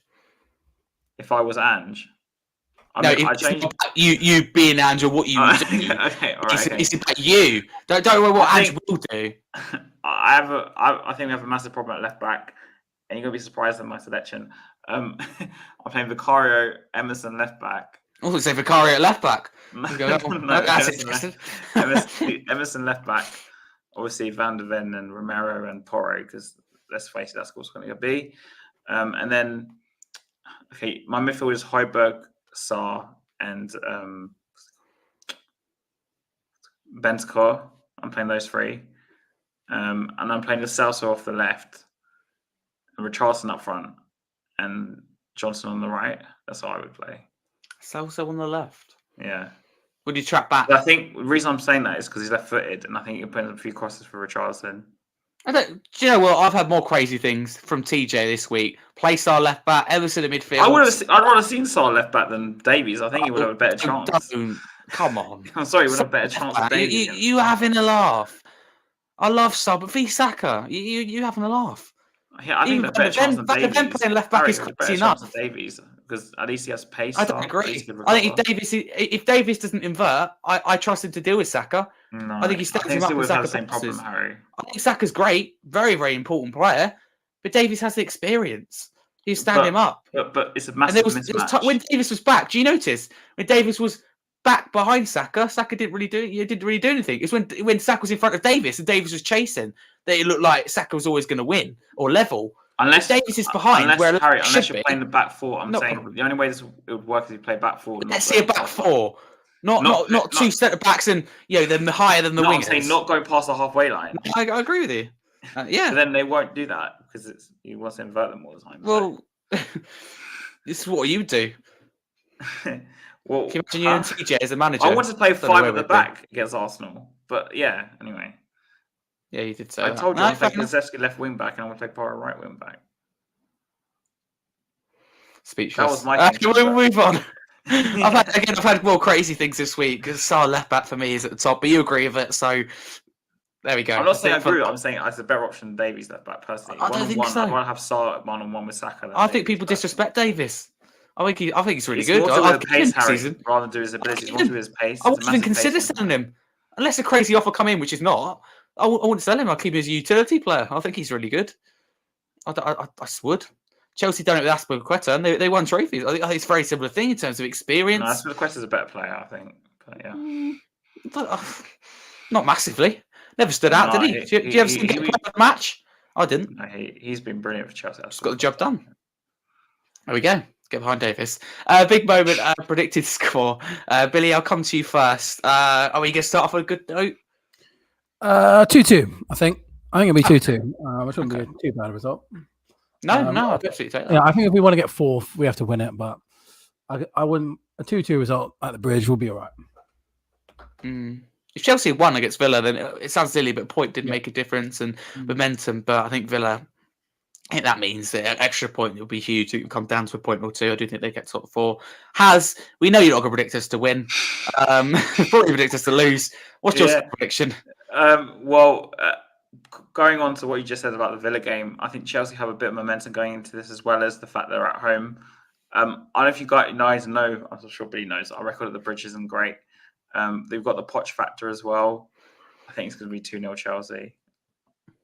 And I think we'll probably get someone sent off. I can't say who, but fair enough. I just don't see us bouncing back from this Arsenal game. I just think if we had a home game, Harry, if we're playing Chelsea at home, maybe I'd say something different. But we're at the Bridge and we don't really get anything there. So fair enough. Well, I'm away on my DB expedition Thursday night with no access to phone. In the end. So I was going to say that could be a blessing in disguise. Yeah. Because I actually won't know the score until Friday 2:50 p.m.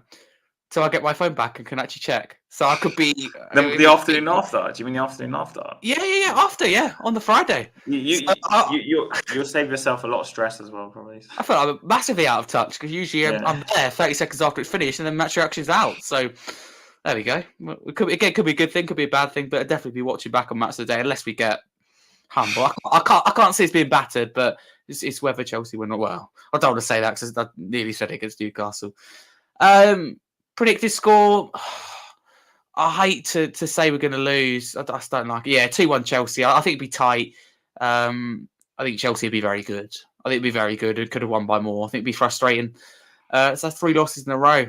Ouch. Not doing well when it comes to Liverpool derbies all of a sudden. As well, which is brilliant. I'm not worried about that, if I'm honest with you. I think everything's gone for Liverpool. They've got nothing to play for. It's not their last home game. Wolves is.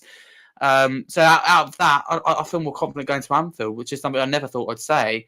But they really can't find an 11. Isn't good there though. It's really not. I mean, last season we lost. Time to change it. We said that with Liverpool at home. You're the first one to say Liverpool at home. We couldn't beat them. We can't beat them. The record's not good enough. To be fair though, Harry did have 9 men. Could we do anything about that? Make a difference. No. Got to embrace it. Of course it does. I'm just giving you facts. They had 9 men. No, Anyway. I get that. We were actually good then. We were enjoyable then. I don't know what's quite I mean, it happened helps here. when the team But... has 2 men to off. Anyway. Yeah. Right. Before we get on to people's questions, the dreaded question, and that is how many points Spurs will get next 3 Premier League fixtures. Not quite as mean as it did look, because at one point it was Arsenal, Chelsea, and Liverpool. This time it's Chelsea away, Liverpool away. I mean, that's hard enough, but Burnley at home.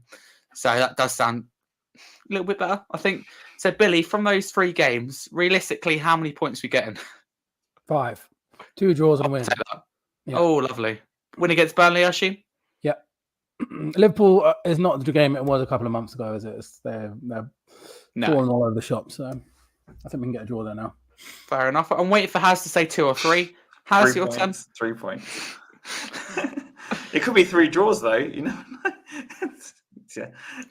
I'm negative in mine as well. To be honest with you, what I'm gonna say here. Chelsea went 2-1. Liverpool, I said we will lose. Could lose at the time, or will lose.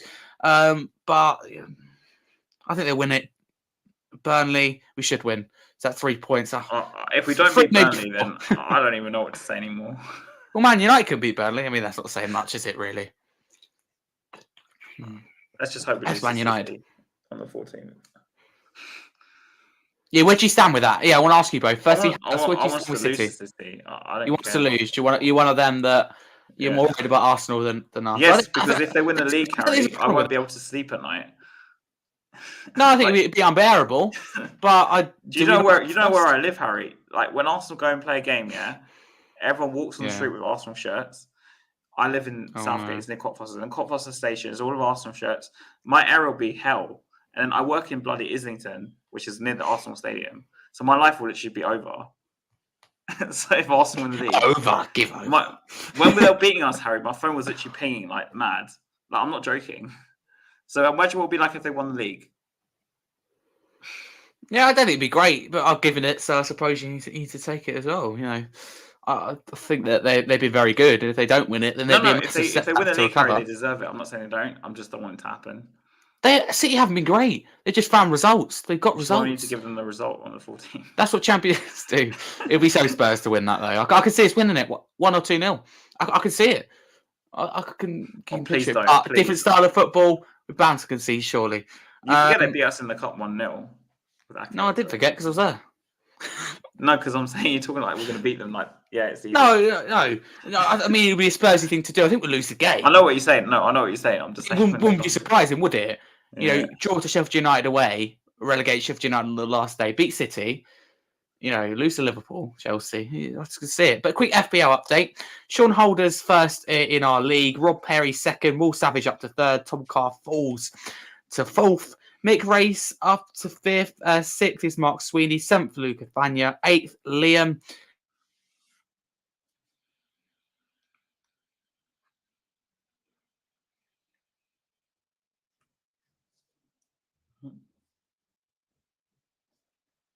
Can you hear him? 96th out of 127. So, but I've got up a little bit. I've got up about 8. So, not bad week. Above the average, 65. Won't last, I'm sure. I hate FPL. I don't know why I do it. Well, honestly, all jokes aside, go to bed. I'll be thinking, I forgot to do that, or I need to do that. I'll wake myself up to change it. Honestly, it's a nightmare. But we keep playing, we keep going. It's that little going to be me who's going to win. That we move on to the questions that people put forward earlier for the podcast. So thank you for your patience. Thank you, Billy. I'll come to you first. John, a big paragraph full of questions. Let's go. Oh, Haz has already answered, even though I probably told him not to, but no mind. All right, Billy, I'll come to you. Do Spurs actually do defence preparations for the game ahead? Firstly, do you think Spurs prepare defensively or just not enough? I think they do, but obviously nowhere near as much as they do attackingly. But yeah, I think when you have a manager like Ange and you have a manager like Pep, these possession managers are going to focus on the possession ahead of anything else. And I think what makes Arteta interesting, he's kind of a hybrid between the two, and he's very. I think he admits that he's influenced by David Moyes just as much as he is Pep Guardiola, and you can kind of see that in the Arsenal team. So yeah, I think he does, but nowhere near as much as he does attacking football. Yeah, no, fair enough. I think that's reasonable. Has next question to you again from John Big Up, who says, "Will Ange ever change formation for a game, or just stick to his way, my way, or no way?" Well, against Everton, we did. We went to a back five, but you don't do that against Everton because it invites pressure, and we did do it. So, what do you think about that? It was just our way, mate. So I don't think we're going to change it. I don't think we're ever going to start not a 4-3-3. If that's the answer to the question. I mean, I haven't seen him start a game without 4-3-3 and inverted fullbacks since he's been here. So, and he keeps insisting, this is our way. So think I kind of answered the question. It's not going to happen. Honestly, if it ever happens, Harry, I'll be the first one to celebrate. To see something different. There you go, John. The answer from Haz. Third bit, the final bit of his paragraph, I'll give to Billy. He says, "Why do we make subs that don't make sense? Like Werner was subbed. Why not bring on Richie and put Son on the left? Werner was an injury, but at the time, because obviously we saw Johnson come on, would you put Richarlison on and shifted Son to the left? I personally would have, to be honest with you. I think it depends how fit Richarlison is first game back from injury. Of course.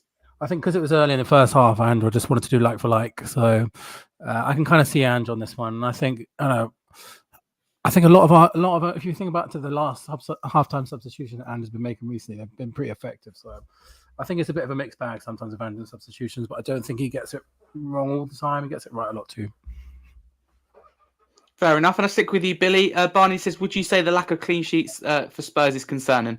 Yeah, definitely, man. I think we've conceded kept one clean sheet in 2024 against Aston Villa, and I think before that you have to go back to like November, Nottingham Forest away for another clean sheet. It's 2 in 28 or 27. It was full of home, I think. Before that, it's only like 3 or 4. It's really, really concerning, to be honest. Man United. I know it's a transition season, and we're more of an attacking team than a defensive team, and we always will be under Ange, but you're not going to get anywhere in this league. And again, I hate to mention Arsenal. I really do hate them with everything in my heart. But their defense this season is insane. Like, they conceded ridiculously few goals, and as a result, you have a pretty good chance of winning the league with like 3 games left. So, if you can't keep the ball out of your net and you can't defend across, it's basics. No, it's basics.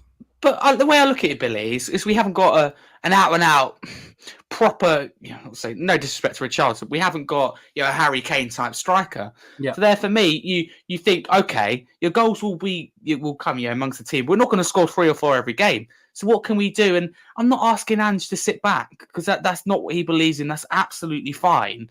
But I am asking him to deal with those set pieces, which, because for me, we at least get a draw. I don't think it was great. I think not even Harry, deserved it, but with the sitting back thing, I just want to make a comment quickly. Sorry. Yeah, go. No one wants us to throw away attacking football completely, because whenever I say this, everyone seems to be misconstruing what I'm saying and saying. I mean, you do say a lot of rubbish. Huh? No, what I'm saying is, but from what I've read about Ange, is that he plays with 2 8s and 1 10, so he doesn't really play like a true number 6. I think that's been reflected in the way he play. And the look at the space Odegaard had yesterday. Right, Saka. The effective the players he's picked and the way he wants them to play. I think Højbjerg, which is why it was all a surprise to all of us, I think, that he started, because Højbjerg, as we know, wants to leave. He's ironically, he's our only true number 6, I'd argue, in the squad, apart from Skip, or true senior number 6. And still, when he plays in this system and Ange wants to progress the ball, he doesn't really have the capability, for being completely honest, to do that, right? But then he plays Bissouma and Bentancur, Bissouma and Maddison and whoever else. So he plays with 2 8s and 1 10. That's what I've always been told about Ange. And that's been reflected. But when you do that, you lose the defensive protection. So by consequence, you are going to concede more goals, because the number 6, what we would call number 6, is not doing the same job as a normal number 6. Like a Paulinho, who everyone's calling for. Too technical. Just call it a DM. Sorry, I use these numbers. But what also in game, I think, say we went 2-0 up as an example in the Arsenal game. Yeah. I'd rather we drop back a few yards and try to, because then you know where they're going to come at us, right, at that point. Yeah. But it'd suit us. Werner and Johnson on the break. It makes so much sense. But Ange, because everyone tells me he's relentless football, relentless attacking. But it's like, to me, I'm not saying to completely throw away the inverted fullbacks, throw away the style completely. I just want him in games at least do this. You don't have to do this crazy stuff. I want to do like 5 at the back in some games starting. At least I'll be happy if the guy decides, look, we're 2-0 up. Let's just sit back for a bit, soak up the pressure, and then hit them again. Have a bit of a rest, just more controlled. Like when I watch us play, it's just like, let's just chuck everyone forward, and that's it. That's what it seems like to me. But no, fair enough. And I think Arteta showed, like Billy makes a great point about Arteta. So I've seen him play 4 or 5 different styles of tactics, if you want to name it, this season. He went to Etihad, parked the bus, like a Mourinho style. Against us, he did something similar. He plays against a lesser team in the league. He goes more attacking free-flowing football. I haven't seen that from Ange. No, fair enough. Barney, next part of his question says, would you take Tosin Adebayo at Spurs as a free agent in the summer? I would, as a full strong centre back. I really like him, and I think, I do like him. I do go on about it a lot, don't I? No, but I do think he'd be good. And that's the centre back issue sorted, and we can focus on strong backup for a doggy. Number 9, strong backup. I was been banging the drum all season about a strong backup for Maddison, but it might be a strong individual to replace Maddison at this rate if he keeps going. By all means, I won't be opposed to it. Gibbs White or Eze come in, and they should be said right here on the bench, because if Gibbs White or Eze come in on form, they're going in that team over Maddison. I don't like to say it. I don't want to. Madison, I loved. Big advocate with him coming to the club. I loved it. Watching him when he was at Norwich when he first came through the youth academy. And I thought he was excellent. And I just didn't get why he wasn't getting on the pitch for Norwich. He did eventually, and ever since he's been very good. But he just doesn't do it. He can't do it consistently. Game after game, that's his problem. An injury always sets him back. And another question that I will answer, because you two touched on it with your lineups, Lo Celso or Maddison on Thursday. I've never, ever... I've just been messaged by a friend. Apparently never, ever have I put Lo Celso in a starting lineup of mine. This is the first time. So I would start Lo Celso over Maddison. But that's only because I've been a hypocrite. But to be fair to Lo Celso, in the minutes he's had this season... You say that you can't start players not on form. So Lo Celso for me. But to be fair to Lo Celso, Harry, when he's come in, he's actually done quite well this season. His start against City, or his other starts, he's actually done really well. But I will still sell him though. He gets injured, and then Maddison obviously coincided. He came back from his injury, and Kulusevski filled in for that period. So yeah, I mean, I just think. Do you have a price that Lo Celso has that you take? Because obviously you're not very good with prices. No, don't ask me, because I was the cheapest. I'm sure my price and Levy's don't match ever. So. No, I don't think they do. Yeah. For lots of different reasons. Yeah. But, I don't. Yeah. I'm in the minority because of Maddison's form. I'm quite 50-50 about Lo Celso. I don't think I want to sell him or keep him. Oh well, if he does well from now to the end of the season, you just don't know. But who knows? Because I don't know whether they'd want to sell him because of injury. Is it injury issues? That's what's kind of holding me back. That's what I would be thinking. Yeah. But Billy, interesting question here, thinking about the future. The third part of the question of Barney, who says next season is top 4 a minimum requirement for Ange. Yeah. You know, that's next season. I think it is. But yourself? Definitely, yeah. And I want to see it be either in a title race or win a trophy next season. Yeah, we've waited for so long for both of those things now, so time to come get a trophy. That's what we want. Fair enough. Has this question from Simon, who says, should Ange Postecoglou use the under-21s and under-18s next season, or even this season? Do you think the top 4 battle's gone? Actually, I'm in agreement with this, because if top 4's gone, you might as well try out some of the younger players, give them a shot. Whether Ange will do it, he's shown that he won't. So, I mean, I want to do it, but he won't do it. There we go. Billy, Simon also says, I love how people put in like 3 or 4 parts to it. It's really interesting, in depth here.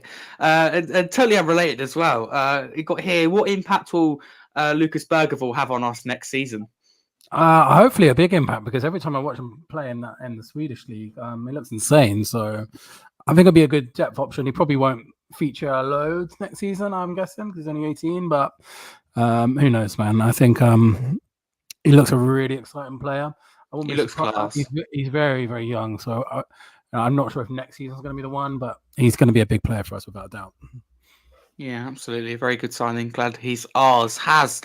Simon also says, is Europa League our standard right now in terms of Champions League? I think it is, to be honest with you. I don't think we're quite ready. 100%. Europa League's our standard. And also, the last bit of his thing says, how many times can you overlook the mentality and desire of players and just blame managers? I mean, I thought that'd be perfect for you. So what did you say? What did you say? Sorry, what was the question? How many times can you overlook the mentality and desire of the players and just blame managers? Well, the thing is, he manages the players though. So, and I hate to say this, when I see Andrew on the touchline, it doesn't really inspire me. I don't know how the players react to that. But I had a conversation with my dad before the game because we were talking about managers in general. Because as you know, we've been discussing a lot about Ange previously, Harry.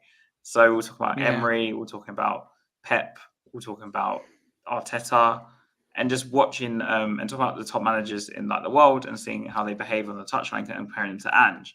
Now, the only manager that came out of there... It's not a big thing, though, how you behave on a touchline. I mean, Arteta's... It does make a difference. He doesn't behave. He'd be on the naughty step if he's a child. It does. It's more to do with, Harry, the direction to the players, right? So... the emotion. On your arse, right? I'm sorry, you're going to perform better. That's just my opinion. But the one exception to that rule is Ancelotti, because I've never seen the guy really lose his mind on the touchline. And obviously he went and did a job on Man City. But he's gained that respect over many years. But then if you're saying that, Harry, then is Ange not got that respect? No, I'm not saying that, but I'd like to... But he looks the same when you 4-1 down against Chelsea, 3-1 down against Arsenal. He doesn't inspire me. When you 4-1 up against Newcastle. And the only thing he ever does. But I want to, forward. Like we saw in pre-season with Højbjerg, or different bits of Celtic, where he gets really annoyed when you go backwards. But none of that. Harry, I do see even that. Go to the official. Just a little bit when he gets annoyed. But I only see him reacting when a decision goes against us, or we can see the we just shake. He was really annoyed after the game. So why is he not shouting at the team in the game, getting them to improve before it's too late? No, I'm agreeing with you. I don't find inspired by him personally.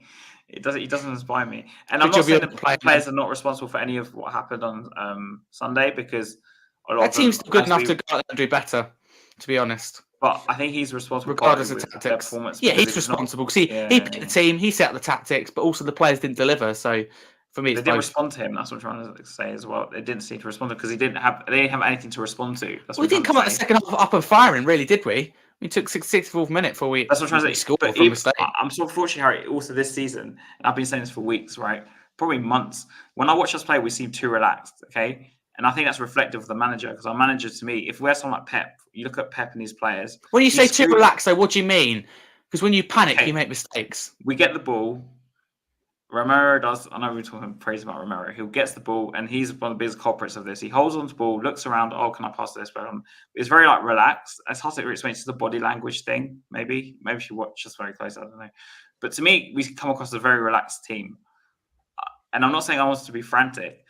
But there's no urgency. We're too nice. I generally think we're too nice. I think Mourinho's right. We're too nice of a team. We don't complain. We don't go down. We don't ask for this. There's no urgency. You've got to do what you can to win a football match. Not really related, but our first match as a team, we won 2-1 against a really competitive sports school. I put 14 balls on the roof to waste time because we got told that the watch won't stop. It just keeps rolling. So I've done absolutely everything I can in defence to take longer.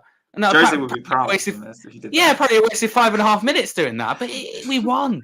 It's an evil game. I got a yellow card for it. I got warnings for it, and I got funny looks for it. I don't imagine you doing that actually.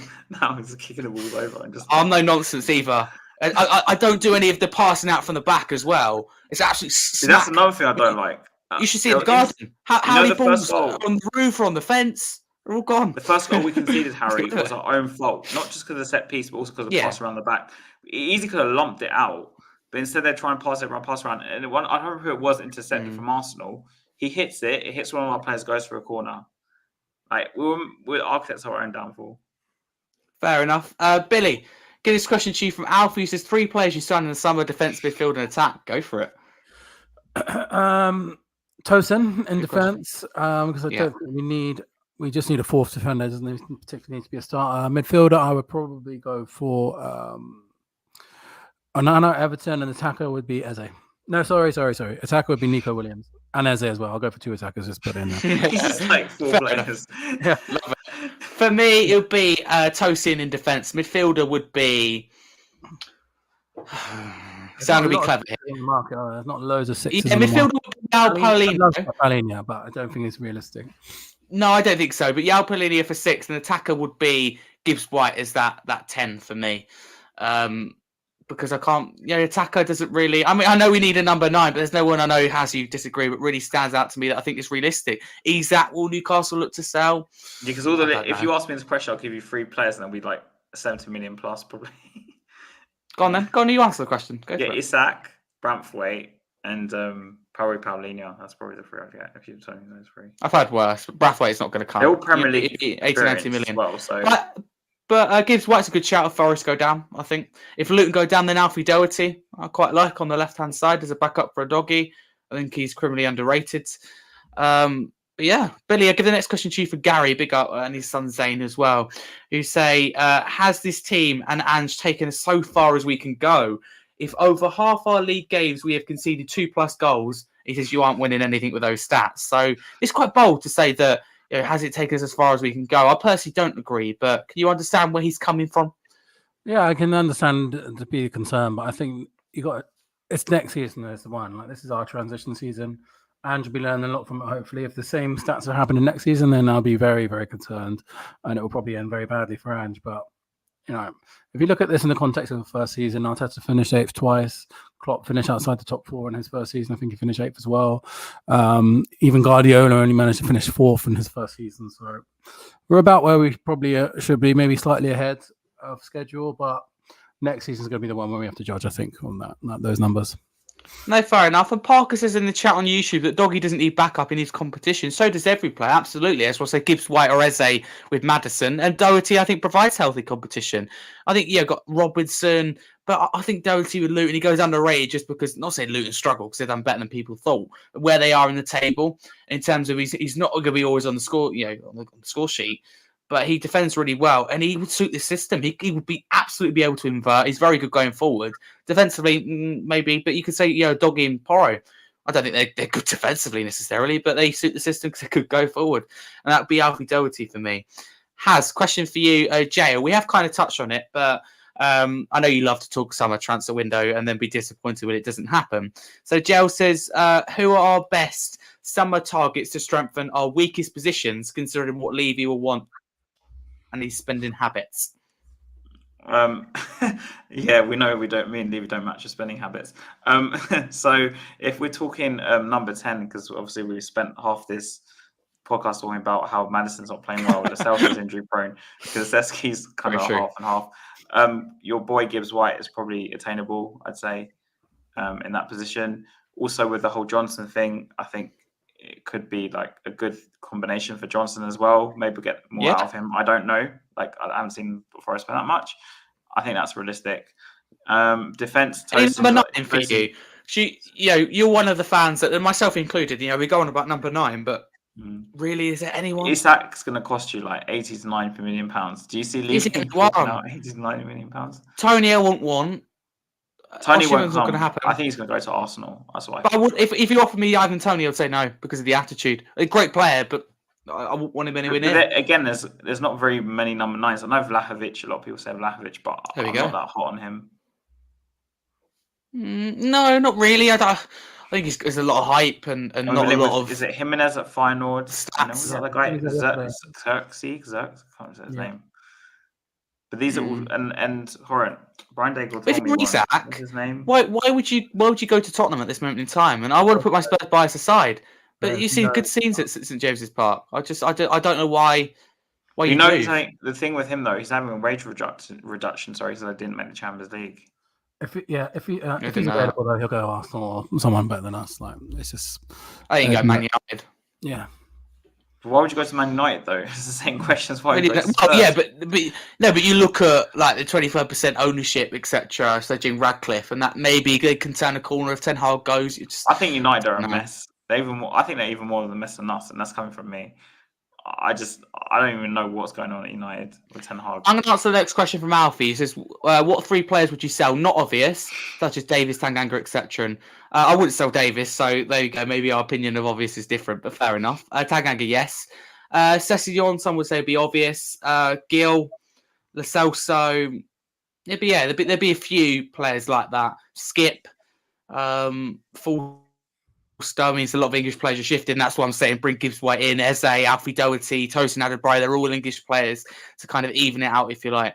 So yeah, there'd probably be 9 or 10 that I would shift. So Harry, I was reading about Eze from lots of sources actually. Now, Paula Key tweeted about this, and I saw another report today. To buy Eze and Olise, says a combination will probably cost you 150 million altogether. Yeah, you wouldn't need both. It'd be one. But yeah, and I'm there's just no saying, surprise. about 60 million plus. It's quite exciting now under Glasner. They compete with lots of teams. Would you want to leave? Not really. I actually really like Glasner. I think he'd have done something. But anyway. Yeah, he was one of the names linked, and I didn't see. Ethan Ferguson. That's a good shout, but it would be. It'll cost be more than this act. I think it was 100 million plus. It shouldn't be, but it will be. Parker makes a good shout in terms of Kimmich. Isn't as unrealistic. No, I don't think so. No, Krashford, the Napoli guy, was bang on about. I think that's what he's talking about. He'll cost you like 80, 90 million, I think. And I think that's just that's not a bad price. No, I'd buy it. I think the Postecoglou's right, then they got to back him. But if they don't think the system's sustainable, then you don't back. That's the thing. If Ange isn't going to change, is it going to work? That's the thing. As much as I like him, so it's those things you say to him you need to change. But Billy, I'll give the last question to you because I know has his thoughts on it. Conge, who's leaving out himself, says, "Do you want the ownership out? Why? Why not? And who's responsible for the loss yesterday?" I don't think it's the owners, to be honest. Yeah, this is my original answer. I've always hated Enick. I don't think they have the mentality to take a football club like Tottenham to the next level. And they would always make money before success on the pitch. And obviously, the thing at the moment is Daniel Levy is doing a very good job of making money, which is fair enough. And we are definitely changing our transfer, but I think it's too little too late. It's 20 years into it now. One trophy to show for it. It's not good enough. So I would like to roll the dice with something different. No, fair enough, and a lot of people will feel the same. So get involved with your thoughts on the owners as well Harry, in the comments below. I don't blame Levy for the result on Sunday. I don't. Thank you very much. Tell people we're Fulham. Fulham, we got to the cup and it's Daniel Levy. He's finally starting to back managers, to be fair, but it's too little too late. Yeah. There's been improvement, I think, but I totally get what people say in terms of is it too little too late. I agree with you, but I just don't think Levy will stop the money for Cash for I can't say his name right either. I don't know. Napoli guy. I can't say his name. Look at Napoli. Gone like that this season, so down to Leicester. But thank you very much. That wraps us up nicely for today's show. Thank you very much to the people in the chat. I've had a lot of you tuned in, so thank you very much. Nearly 100 of you so far have watched over the course of an hour, nearly an hour and 50. It's been a long one, but thank you very much. And thank you for your questions as well, your comments, giving your opinions. So thank you very much for that. And also thank you to my wonderful guest, Justin, earlier. Billy, regular on the show, where can people find you? They can find you on here, obviously this season, a few more games, but also next season. But away from here, where can they find you? Yeah, or just Billie T on Twitter. Oh, lovely. Short. It's been a long while. I love that. Just Billie T on Twitter. There you go. I need to do that. Just keep it short. Usually get on here, 1.5 minutes, 2 minutes. Thank you very much for that. I love it. Go follow Billie T. You should be already, so shouldn't need to say it. But if you're not, there you go. Yeah, I don't know why anyone wouldn't be following him at this point. Yeah. Go on, Haz. So you'll probably find me here a lot of the time.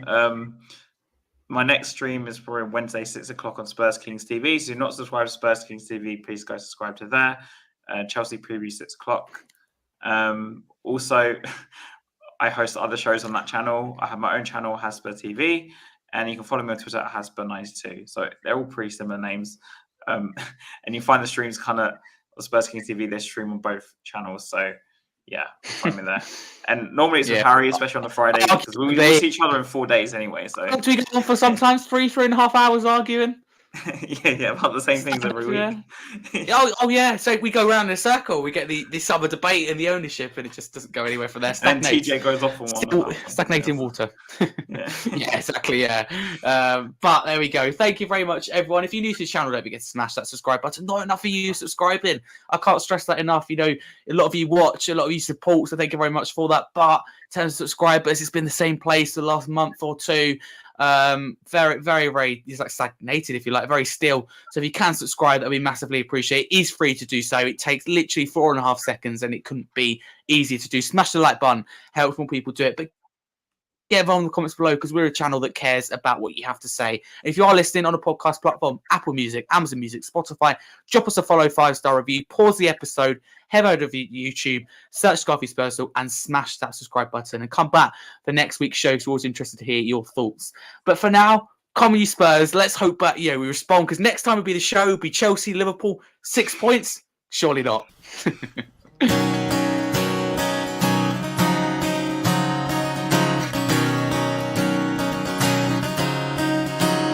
You were working as a manager at Celtic Park when we met you. We picked you out, you shook us up and turned us around. You've turned us into something new.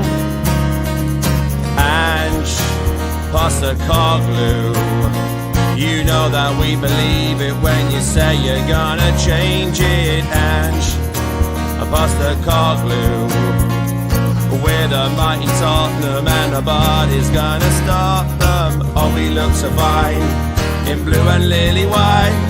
And then he said to me, I'm from a land down under. Postecoglou, baby. Postecoglou, oh.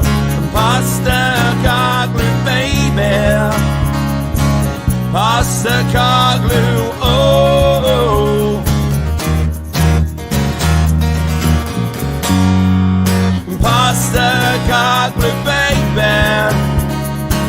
Postecoglou, oh. Postecoglou, baby. Postecoglou, oh.